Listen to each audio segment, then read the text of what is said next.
ఒక బంగారు పంజరంలో ఉన్న చిలుక అరేవా, నా మాస్టర్కి నేనంటే ఎంత ఇష్టం, నా కోసం ఎంత ఖర్చు పెట్టి మరీ బంగారు పంజరం చేయించారు నన్ను పెట్టడానికి అని హ్యాపీగా ఫీల్ అవుతుందా, లేదా he has taken my freedom to fly అని బాధపడుతుందా? My dear girls, the relationship that you are in should give you that freedom to fly, should give you that freedom to explore opportunities, should give you that freedom to turn your dreams into realities. అంతేకాని ప్రేమ పేరుతోనో caring పేరుతోనో మీ చిన్న చిన్న ఆనందాలని దూరం చేయకూడదు. మీ dreams దగ్గరే ఆపేయకూడదు.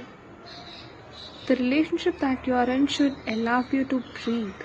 The relationship that you are in should allow you to grow, but not make you feel suffocated or cut your wings. Please remember this while you are entering into the relationship. లేదంటే మీరు కూడా ఎప్పటికీ ఆ బంగారు పంజరంలోని చిలుకలానే మారిపోతారు.